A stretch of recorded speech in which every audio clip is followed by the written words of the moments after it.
Hey peeps, we are back. We are talking Love After Lockup, Life After Lockup, Season 4, Episode 50, which is the season finale. Coming up in July, the new season of Love During Lockup starts. Hey, before we get into the video, please do me the honors of subscribing to my channel, hitting the notification bell so you can always be notified when I post new content, hitting the thumbs up because that does wonders for my channel, and share. Thanks. Lindsay and Blaine. Blaine has had it. He is out at the trailer, working, tearing stuff up, setting stuff on fire. He has just had it. He says that he has been taking care of her since the day she got out of jail. This man says that he picked her up from jail, gave her a place to stay, put food on the table, got her a job. You know, he was there for her. He said he was putting cigarettes and vapes in her mouth. I said, you just don't hear that every day.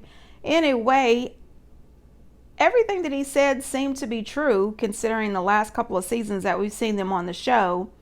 Me, personally, I think that Lindsay is very immature and very selfish. And I think her actually having to get a job, working and taking care of grown people responsibilities, is too much for her to comprehend. It's too much pressure on her to actually have to be an adult.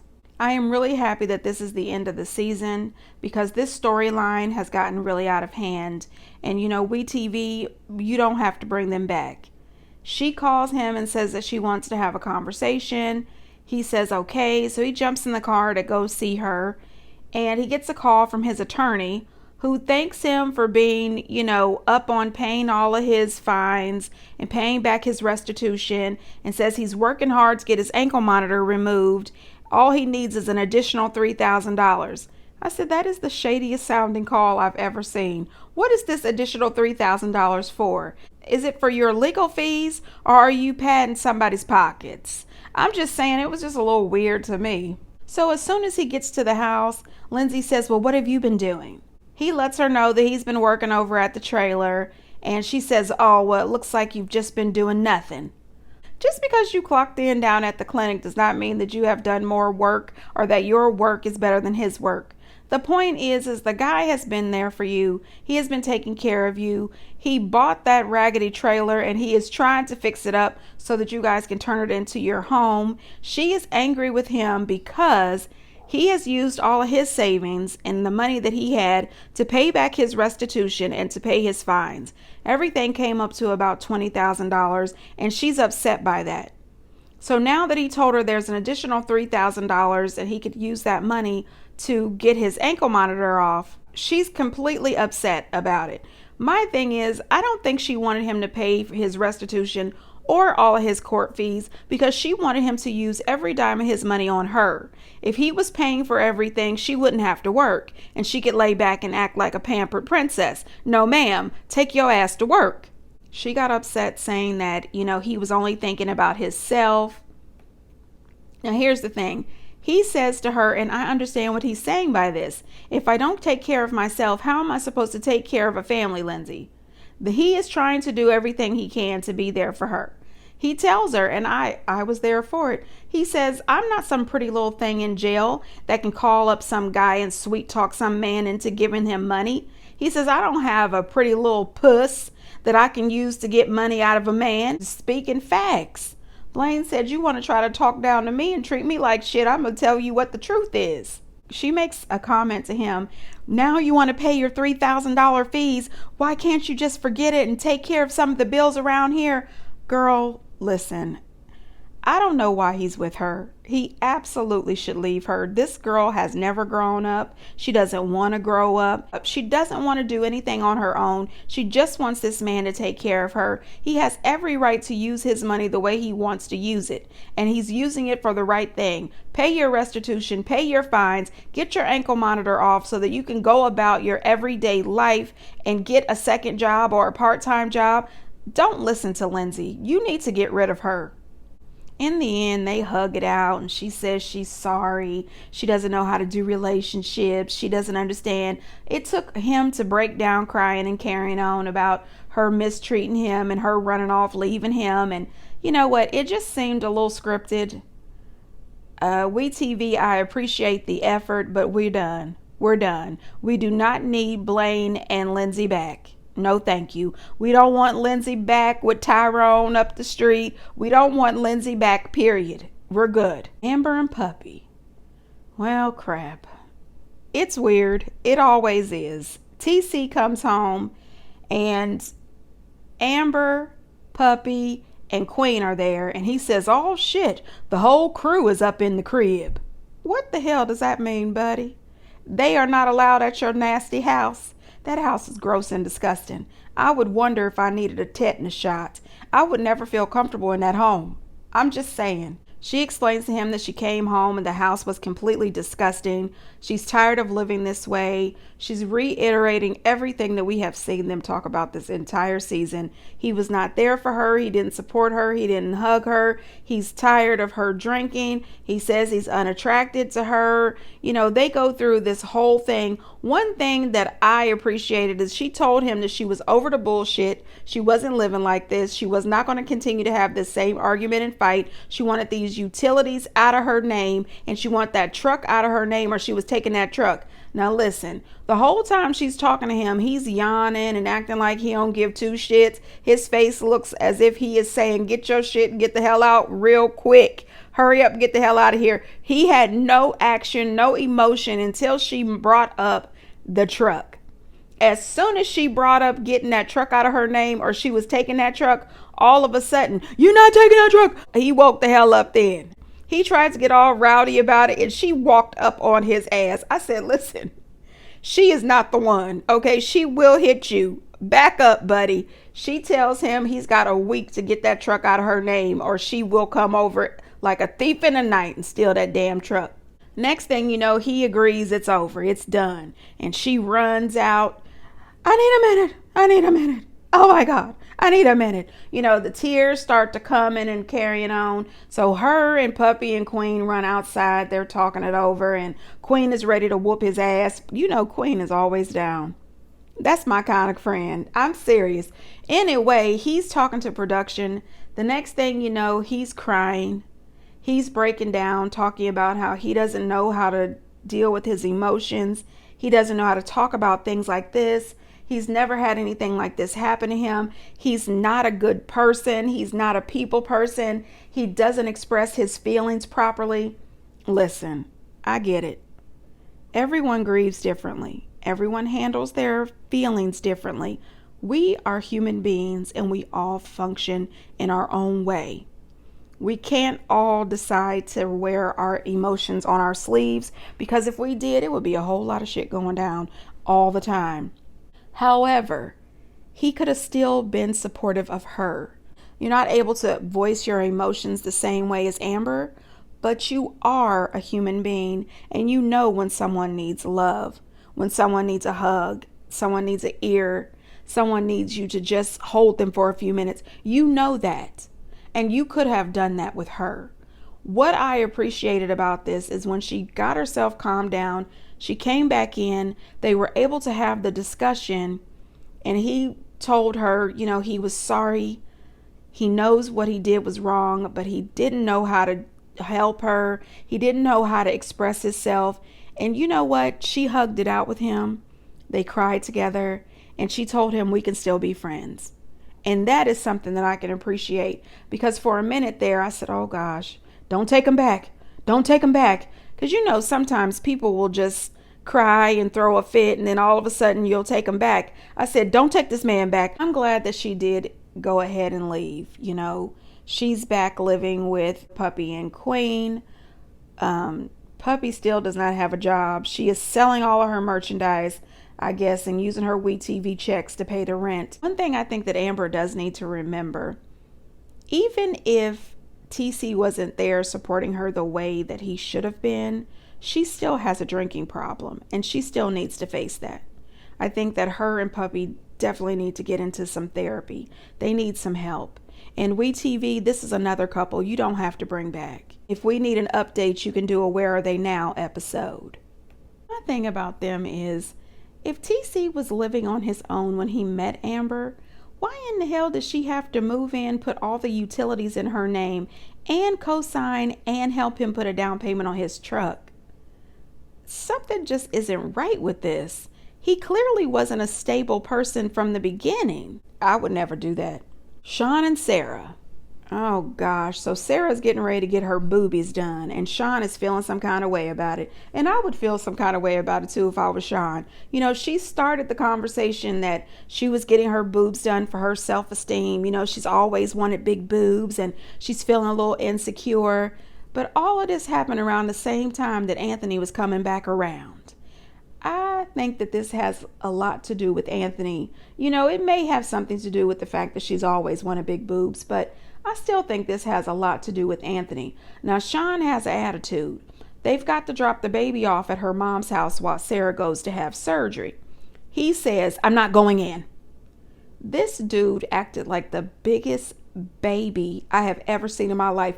40-some years old. He is sitting out in the car. He might as well have folded his arms. You know, he's sitting out in the car, refusing to wave, speak, or even look at Sarah's mom because she lied to him. But my question to Sean is, did you really expect this lady to throw her daughter under the bus? You really expected her to pick you over her child? No, sir. She don't like you anyway. And then she called Sean a bitch. I said, oh gosh. When she called Sean a little bitch, Sarah didn't say anything. I said, this is going to be one hell of a marriage. Your mama has never liked Sean. Sean is a complete ass. Your mama's calling him a little baby bitch. And you didn't say shit. You know what I mean? This is going to be a problem. I think that if I was in a truly loving, committed relationship and married to my husband and my mom called him a baby bitch, I would say something. Mom, you know, you can't call my husband a baby bitch. Now, me, on the other hand, I could call him a baby bitch sitting out in the car like an idiot. I'm just saying, he was doing too damn much. Now, Sean, nobody's going to feel sorry for you. You lied every season you have been on this show. There's not one woman that you haven't lied to about multiple things. You lied to Sarah about how many kids you had. You lied to Destiny about how many kids you had. You lied to both of them about your age. You are a walking damn liar. So sitting out in your car acting like a little baby bitch is ridiculous. Grow up. Standing in this woman's driveway giving her the silent treatment like a child throwing a damn tantrum. Boy, go stomp out of here somewhere. I'm just saying. So Sarah has her surgery and Sean had a valid point. She's in the car taking her medication that was prescribed. Sarah is an addict. And Sean says, I really want you to be careful with these pills. And she says, I'm fine. These were prescribed by a physician and I'm taking them. You know what, hon? There's a lot of people who had pills that were prescribed by a physician and they became addicts. I'm just saying, Sean is right to keep an eye on her and those pills. Sean is still concerned about Anthony. He says, well, now that she's got these new boobs, and if Anthony continues to stay clean and sober and continues to keep up his visits with Abby, he's so worried that she's going to run off with him. I think Sean has a lot to be worried about. I really do. Then they're at home and he's on baby duty, and she says that she's so lucky to have him. Now he's in there giving the baby a bath, and he says, do I put this on the washcloth? Talking about the baby soap. I said, how the hell do you not know that? You are the father of 7. If you include your stepdaughter, you are the father of 8. And are you telling me out of having all these damn kids, you've never given any of the babies a bath? Clearly, you've never given this baby a bath because you didn't know that you need to put a little soap on a little tiny baby rag. I mean, this is too damn much. I'm sick of him. I really am. I'm sick of Sean. I'm sick of Sarah. Her makeup is off. All of it. It's irritating. Sarah swears that she loves Sean. She says that she loves him more than she has ever loved anybody else, and he takes such good care of her and the children. And I think that's why she loves him so much, because he takes care of her financially and all of her other needs. But if Anthony can step up to the plate and start helping out financially, Sean is gone. Right now, Sarah and Sean are enjoying them new breasts. But I think it's only a matter of time before Anthony is enjoying those breasts as well, if he hasn't already. Now listen, WeTV, you can bring them back if you want to, but it's not a requirement. Taylor and Chance. So we pick up with them right where we left off. She's still sitting in the car in the parking lot of the bar crying her damn eyes out.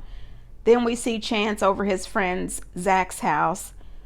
Zach is ready to go to work. It is 1 o'clock in the afternoon and Chance is still laid up over at Zach's house. Zach wakes him up and says, you got to get up because I got to go to work and you have had way too much to drink. You are drinking way too much. Chance is talking about he gets up in the morning and has 3 shots with his coffee. What? Excuse me, bitch? Are you seriously waking up in the morning taking shots and you don't know that you have a problem? There is a damn problem. He tells the dude that he's got laid off. Listen, I don't think Chance got laid off. I think Chance got fired. If you are waking up every morning drinking 3 shots and then driving your ass to work, then drinking after work, drinking later, you probably got fired. I mean, that's just my opinion. I don't know for sure, but you really do have a drinking problem, and Taylor needed to be done with your ass. I would have been done with you. By the time I finished picking my face up off the ground from embarrassment at that bar, I couldn't have got to the Walmart fast enough to get some hefty bags and some, well, shit, no, I ain't buying no hefty bags for your ass. You getting great value bags and locks to change the locks on my door and to bag up your shit. By the time you rolled up and dawned my damn door, you would have found a note on the door that said, you don't live here. Collect your shit off my yard and bounce. That's what it would have said. I don't give a shit. My neighbors would have been fully entertained. I'm just saying. His friend tells him, dude, you need to get some counseling and you need to get some structure because you have taken your freedom and went overboard with it. Tell him like it is, Zach. I'm just saying. Anyway, this dude gets in his truck, heads back to his house, and calls this woman on the phone from out in front of the house. Gives her that old song and dance. I'm sorry. I was wrong. You don't deserve this. I should have never done that. You're the best thing that ever happened to me. I don't want to lose you. Oh my goodness. And she falls for the bullshit and he comes into the house. Now, here's another thing that pisses me off after the whole shucking and jiving. You best believe I would have had that note on my door. You don't live here anymore. Take your shit to Tanya's. Anyway, she lets him in. This dude just comes right into her bedroom, jumps on the bed. He's still got those nasty clothes on that he had the night before. He looks a nasty mess. I mean, I felt as if I could smell him from my TV. You haven't showered, you haven't brushed your teeth, you haven't washed your face, and you are laid up in this woman's bed with them shoes on next to the baby. And then he holds the baby. I was so pissed off and grossed out. I said, you can't bring your nasty ass in here on my clean sheets next to my baby. Oh boy, don't put your hands on my baby. I mean, this would have been, I could not. Taylor, girl, please find yourself. This is ridiculous. He finally tells her that he got laid off and he had been hiding it from her. And she says, so you've just been hiding this from me and didn't tell me. He then pleads with her and tells her he will go to AA meetings. They can go to couples counseling. I said, who's going to pay for this couples counseling? Because you don't have a job and she doesn't have a job. Who's going to take care of that? She does tell production that she doesn't know if she can trust him because they have so many problems. Him gambling, drinking, throwing away and wasting money, telling all these damn lies. I said, girl, not only that, did you search the closet to find the box of all the other bills that he's got? I tell you what, you shouldn't be laid up here in this damn bed. Why don't you get your ass out there on that truck with that pressure washer and wash some damn driveways and houses? You need to be out doing something. I don't want to see you for the next 24 hours because you need to be door dashing, Instacarting, Uber Eats, regular Uber, Lyft. You need to do that for the next 24 hours. Get you a shower and spray some air freshener in that fucking truck and go on out to work. You've got 4 kids there. You're 2 months behind on your mortgage and you're behind on everything else, including that electricity bill. She did make the comment that she knows that she was better off as a single mom without him. I said, well, shit, at least you figured that out. You can absolutely do bad by your damn self. She's better than me, honey, because there is no way in hell that man will actually know. he would have never been in my life to start with.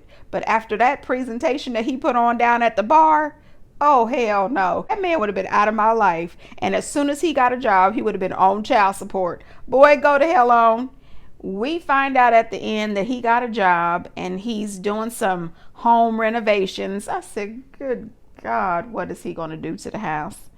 Again, WeTV, listen, you can keep them if you want, but they are not required for my satisfaction. I'm just saying. Eris and Cameron. Now, honey, listen, Cameron, he was doing way too damn much this episode. Now, you all know that I have changed my mind and my opinion about Cameron. I like Tiny Cameron, okay? But he was doing too much. His sisters came to visit, and you know his sisters, they love him. They love him so much, and they are always there to support him. They want to be there for all of his needs, and they want to understand him. They asked him where Harris was, and he said she was picking up Lena. And I said, you know what? Every damn episode, she's either dropping Lena off or picking Lena up. Lena is supposed to live there. Why is this little girl always being dropped off or picked up? Is she ever at home? His sisters, they also feel the same way. Why is she never where they are? Next thing you know, he tells her that, she was sick for that party. And they look at him and they said, you had us all upset with her when all you had to tell us is that she was sick. He doesn't understand why they're upset with him. Because you caused a whole big scene, a whole big blow up in an argument for no reason. Next thing you know, they get into it over his drinking. He lets them know that he's not supposed to be drinking. He promised her that he wouldn't because recently he got blackout drunk again and ended up peeing in the closet. Now listen, no sir, no sir. I'd have to put him out. Or maybe I would just pop him in the head with a newspaper, and point it out. You don't pee in the closet, okay?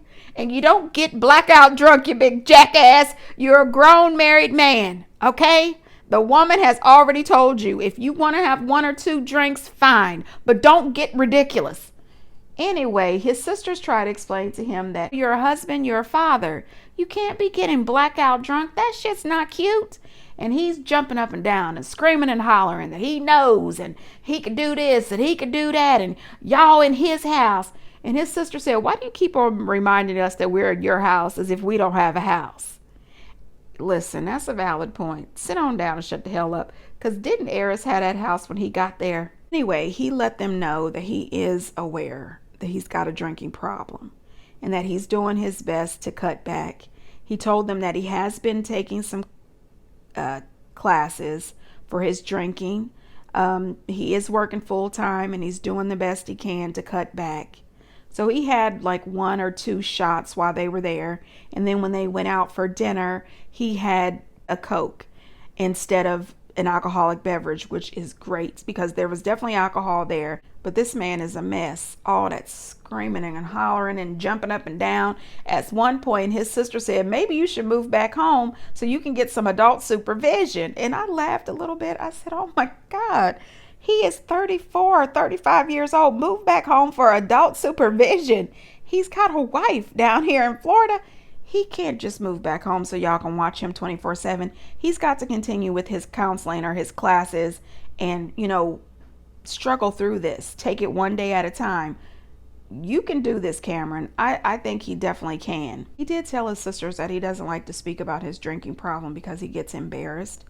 And I can understand that. I would be embarrassed too if I was drinking heavily and blacking out and peeing in the closet and not realizing how I got home or, it's just too much. And you can't have that around a child.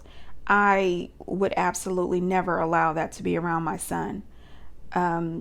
It's too much. No, it's understandable that Cameron is upset and embarrassed by this. It's also understandable where Eris is with this. You're coming into her life, her daughter's life. Blackout drunk is not it. So I'm hoping that he definitely gets, himself together. So when they get to the restaurant, the waitress brings the wrong drink for Lena. This dude gets up and starts screaming for the waitress. It was so embarrassing. Eris's father has to tell him to please sit down and calm down. Like, dude, you are doing way too daggone much. Listen, he rips off his sweater and shows his ultrasound shirt. In the end, the whole family was super excited. I thought the shirt was adorable. His sisters were happy for him. Eris had went out and got these delicious looking cookies that were pink and blue. They let everybody know they're having a little girl. They seem like they're doing really well. And the last time I seen an update for them on social media, they were still together. They were happy. Eris's baby is due in August. So I'm wishing them the very best. And I'm hoping that Cameron can keep, his alcoholism under control. Just take it one step at a time, one day at a time, Cameron. Monique and Derek. Lord, these two. I did see somewhere on social media where Monique is going to be having a weight loss surgery here soon. So she is thinking about her health and her weight. So that's something that's positive. Derek is back at the hotel, calling Monique, begging her to meet him. She tells him she'll meet him, but she leaves him standing outside waiting for her for over an hour in the cold. When she shows up, they're late. He tells her that he's sorry, that he's going to stop cheating. He wants to be with her. She should be able to trust him. She tells him that she wants him to be able to have conversations with women. I said, that's a damn lie. He could have a conversation with a woman right in her face and she would still be pissed off and upset about it. That's a lie. She also told him that she wanted him to stop sleeping with his phone in his underpants. I have never seen that in my life. I have never seen a man sleep with his phone in his underpants. And he's also willing to give her the passcode to his phone. I said, all three of the phones or just the one phone? You know what? This is one hell of a relationship that I would never, ever want. No. I mean, damn, really? Zero trust. Just a whole bunch of yelling and screaming, fussing and fighting. I don't want any of that in my life. Not even a little bit. She tells him that she came down there to break up with him and end their relationship. He looks her dead in the face and says, for what? Excuse me, bitch? What do you mean for what? Buddy! Damn it! You have already admitted to having sex with 10 different women since you got out. I mean, seriously. Derek then tries to convince her to go ice skating. Really, buddy? You thought that she was going to get on some ice skates. Okay. Anyway, he gets out there skating. He's out there looking ridiculous. He gets down on one knee and asks her to be his missus. And she said yes. I said, oh, God. They really do deserve each other. They really do. He's talking about he's hung up his jersey. He's not going to be a player anymore. Yeah, right. Anyway, they are still together. They are living separately, doing the long distance thing, but they are planning their wedding. This is never going to work. I think that is absolutely fake and made for TV. WeTV, yet again, you don't have to bring them back. It's up to you, but I don't need them for my entertainment at all. Justine and Michael. So we see them in the hotel in Vegas. Michael has a performance. He says that he's used to having professional performances and he's a little scared and nervous. He hasn't performed in 6 years. And remember, he said his last performance was at the Latin Grammys. Well, this current day performance is a long way from the Latin Grammys. I'm just saying. She tells him to cheer up. It's okay. She's going to be there to support him no matter who's there. And, even if he does mess up or the show is not good, she's still going to be there loving and supporting him. And they can laugh about it later on the way home. Also, I noticed that the outfit that Justine had on when they got in the car was different from the outfit that she had on during the performance. It was the same kind of outfit, just a different color. The place had about 20 people there. Mocha's on the mic talking about he wanted to introduce his guy, Mike, and he's here with his beautiful wife who can't stand me. I don't understand this. Why is this on the microphone? Justine made a comment that I can get behind. She said that Mocha is a good friend to Michael, but as far as a manager, he's subpar. And I would have to agree with that. I would absolutely have to agree with that. And when I looked up Mocha's website, he has artists listed, but Michael is not one of them. And I don't recognize any of the other ones that are listed either. I don't think that he is a legitimate manager. Now, Michael performs. I don't know if this is lip syncing or not. The crowd seemed to be sort of into it, but not really. I don't think anybody was singing along except for Justine. Then he gets on the microphone and asks Justine to marry him again. Mocha has an attitude. How's he going to get on my stage in my city and propose to her? Dude, you already told the crowd she was his wife. So what does it matter? Now he's saying that, he needs to put Michael in the back seat because he's stubborn. Boy, we don't give two shits. Michael, if you are serious about this music business, please get yourself a new manager, because Mocha is not it. I think that Michael should give up the rapping. Boy, just get you a job. Anyway, he does say that he's got new music out and Justine's baby is due in July. WeTV, we don't need them again. I'm just saying. And finally, Marcelino and Brittany. This fake storyline still lives, okay? They renew their wedding vows. 2 months later, he's cheating again. So they're right back to where they were at the very beginning of the season. This is fake and phony, and WeTV, we are sick. We are sick and tired. We are done. We don't need Marcelino and Brittany back ever again. Let this be the end of it. Give us free, for goodness sakes. We are tired. Anyway, peeps, get down in the comments and let me know what you think. And until next time, bye.